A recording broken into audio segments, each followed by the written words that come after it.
The Bold and the Beautiful, Brooke's Fall from Grace, Thomas's Revenge, and the return of Ridge and Taylor. The latest episodes of The Bold and the Beautiful have taken a sharp, explosive turn, tearing apart long-standing alliances, revealing buried secrets, and setting the stage for one of the most shocking character downfalls in recent memory.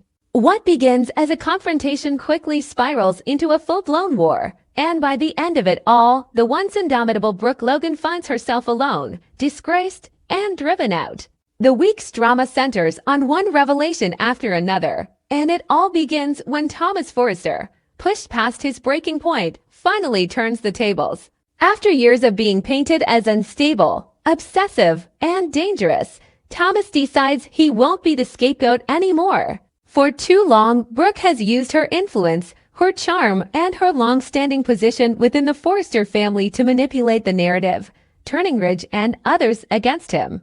But this time, Thomas doesn't confront her with emotion, he confronts her with facts, with cold, hard proof. And he does it in front of Ridge. Thomas doesn't hold back. He accuses Brooke of deliberately pushing him deeper into his own mental torment, stoking the fire of his illness with cruel provocation, calculated threats, and whispered accusations designed to make him look unhinged. He recounts the times she needled him, baited him, and then ran crying to Ridge, playing the victim. He exposes how her constant judgment, her refusal to believe in his recovery, and her manipulative gossip behind closed doors created an image of him that never stood a chance at redemption. And then, he drops the bomb. Years ago, Brooke accused Thomas of physically assaulting her. She told Ridge he attacked her, grabbed her, threatened her. But now Thomas presents the truth. There was no assault, no threats, no violence. Just another chapter in Brooke's long book of fabrications, meant to destroy his credibility and isolate him further. He reveals messages, private footage, and testimonies that discredit her accusations completely. He shows Ridge exactly what she's done and how far she was willing to go. But he's not finished. In the final, devastating blow, Thomas reveals something Ridge never saw coming. Brooke slept with Carter, while publicly defending the sanctity of marriage, while condemning others for their infidelity. While standing at Ridge's side and pretending to be the model of loyalty, Brooke betrayed him behind closed doors. And this time, there's no denial. Thomas brings the receipts, messages, hotel records, security footage. The evidence is undeniable. The room falls silent. Ridge, stunned, turns to Brooke. Her mouth opens, but the words won't come. For the first time, she's caught, exposed, stripped of the layers of charm, deflection, and manipulation she's built her entire identity on. Her voice trembles as she tries to explain, tries to spin it, but Ridge isn't listening. His face is red, his hands trembling. And then he explodes. "You lied to me. You lied about everything." Brooke tries to reach for him, but he steps back. She pleads, tries to turn the attention back on Thomas, says he's manipulating the narrative, that he's obsessed, dangerous. But this time, no one believes her. Thomas stands firm, confident, calm. And Ridge, consumed by years of betrayal, yells not at Thomas, but at Brooke. "You made me hate my own son." And then the moment no one expected, Ridge slaps Brooke. It's not just anger. It's heartbreak. It's years of deception coming to a head in one violent, raw outburst. Brooke stumbles back, shocked, and the silence that follows is deafening. Eric enters the room just in time to witness the aftermath. He sees the evidence, hears the story, and for once, he doesn't defend Brooke. Instead, he looks at her with disappointment, with shame. And finally, he speaks. "You've gone too far this time." Eric turns to Ridge and makes it clear Brooke is no longer welcome at the mansion, at Forrester, in their lives. He tells her to leave. Brooke, still in shock, looks around the room. No one comes to her defense.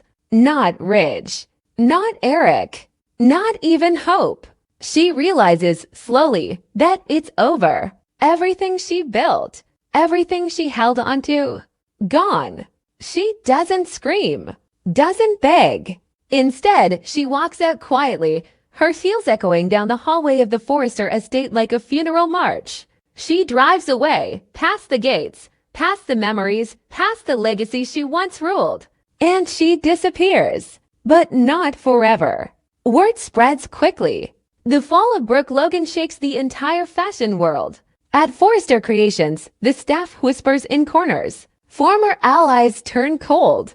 Rich stays silent for days, retreating into his office, haunted by everything he now knows.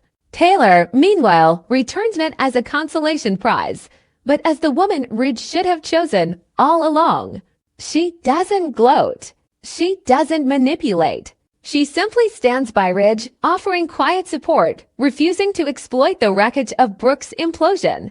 Thomas, now vindicated, finds himself at a crossroads. He could use this victory to reclaim everything he lost. But instead, he steps back. He focuses on Douglas. He chooses peace. And for once, the family begins to heal. Brooke, broken but not defeated, flees to Europe. She boards a private flight with Nick, seeking refuge and escape. Nick, who's always seen through her layers, doesn't ask questions. He simply offers her distance. And as the plane lifts off, Brooke looks out the window, tears in her eyes, knowing that when she returns, if she returns, she'll have to rebuild everything from the ground up. But Brooke Logan never stays down for long. Back in Los Angeles, Ridge and Taylor slowly reconnect. They don't rush. They don't pretend. They take it one day at a time, walking through the ruins of their past towards something new. Something honest. Something that just might last. The week ends not with a scream, but with silence. The kind that comes after a storm. The kind that says everything has changed and nothing will ever be the same again. Brooke Logan's fall was swift and brutal. Once the matriarch of the Logan legacy and the woman who could turn any situation in her favor, she now finds herself alone in Europe, exiled, betrayed, and stripped of everything she once held sacred. The private jet with Nick lands in Rome, where the sunlight doesn't warm her, and the streets offer no comfort. Brooke walks the ancient city with a scarf over her head, sunglasses on, anonymity shielding her from the shame she left behind in Los Angeles. Nick tries to break the silence. He offers support, comfort, even a hint of flirtation, but Brooke doesn't bite. Her world has collapsed. She replays Ridge's slap every night. She hears Eric's final words echo in her ears. She sees Thomas standing there with evidence in his hand and triumph in his eyes. Most of all, she remembers the look in Ridge's face, hurt, betrayed, disgusted. She writes letters she never sends. She tries to explain herself, even to herself. The truth is, she did sleep with Carter. She did lie. She did accuse Thomas without evidence. And part of her knew exactly what she was doing. Brooke always played to win, but this time, she lost everything. And deep down, she knows she deserves it. Back in Los Angeles, the power dynamics at Forrester Creations begin to shift. With Brooke gone, and the Logan influence removed from the boardroom, Taylor finds herself stepping back into the fold not as a substitute, but as Ridge's equal. Ridge has stopped pretending. He admits he made mistakes. But now, with the weight of Brooke's betrayal behind him, he can finally see Taylor clearly. Their dinners are quiet. Their laughter is slow to return. But it comes. And when they walk through the Forrester estate, hand in hand, it feels real. Thomas, too, is changing. Vindication has given him clarity, but it hasn't erased the damage. He knows his obsession with control nearly destroyed him before. And now, even in victory, he walks cautiously. He apologizes to Steffi for dragging Douglas into the war. He makes peace with hope. He tells Eric he doesn't want power, he wants stability. Eric nods, approving, and offers Thomas a full creative lead position at Forrester. Not out of pity, but because for the first time has earned it. But Thomas is still haunted by one question. Why did Brooke hate him so much? It lingers in his mind, refusing to go away. He begins to dig old emails, old therapy transcripts, old confrontations. And what he uncovers is darker than he imagined. Brooke didn't just fear him. She feared what he reminded her of. Her own past manipulations. Her own use of her children to gain power. Her own cycles of obsession and sabotage. Thomas wasn't just a threat to Ridge, he was a mirror. Meanwhile, Liam, who once backed Brooke without question, starts to reassess everything. He visits Hope, watches her with Douglas, and realizes how close they all came to losing the boy in the chaos. He begins quietly questioning his own alliances. Why did they all allow Brooke to go unchecked for so long? Was loyalty more important than truth? Hope, now standing in the ashes of her mother's legacy, has her own reckoning. She visits Taylor. She sits across from her and apologizes not for her mother's actions, but for not speaking up sooner. Taylor, gracious but cautious, accepts it. The two women find common ground not as rivals, but as mothers trying to protect the children caught in the storm. In Rome, Brooke finally breaks. Alone on a balcony, wine glass in hand, she makes a decision. She calls Ridge. His voice is distant, clipped. She says nothing at first, just breathes. Then, slowly, she says, "I'm sorry. Not because I got caught, but because I forgot who I was." Ridge doesn't reply right away. Finally, he says, "Take care of yourself." Then he hangs up.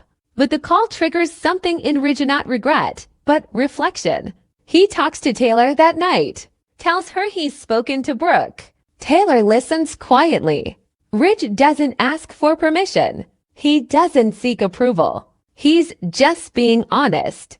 And Taylor, in return, asks the only question that matters. Is she still in your heart? Ridge doesn't lie. A part of her always will be. But she's not in my future, and with that, Taylor finally exhales. For the first time in years, the ghost of Brooke no longer looms over them. But the story isn't finished. News begins to circulate in the fashion world. A mysterious investor is backing a new European fashion house with a strong American name. Rumors fly that it's Brooke Logan, that she's building something new, that she's returning not to reclaim what she lost, but to rewrite her name on her own terms. At Forrester, Eric receives a cryptic invitation, an exclusive launch show in Paris, with one name listed, Maison de Logan. He holds the card silently, then passes it to Ridge. Ridge stares at it, says nothing, but his mind is already spinning. Brooke is coming back. Thomas hears the news and clenches his jaw. She's not finished, he mutters. Steffi watches the boardroom tense again and says she never is. Hope receives a personal messaging offer to join the new house. Design freedom, creative control. But it comes with a price, loyalty to her mother, above all. She doesn't respond. Not yet. Back in Paris, Brooke stands before a mirror, her hair tied back, a simple white dress, no makeup. She stares into her reflection, not the seductive, powerful Brooke of Los Angeles, but a woman scarred, hardened, and ready to begin again. Nick walks in and says, "They'll come for you." You know, Brooke smiles. Let them. And so the new war begins. Not for Ridge, not for Eric, not for status, but for redemption. Because Brooke Logan may have lost the Forrester name, the mansion, and the man, but she hasn't lost herself. And in a world built on beauty, power, and betrayal, sometimes the most dangerous woman is the one with nothing left to lose.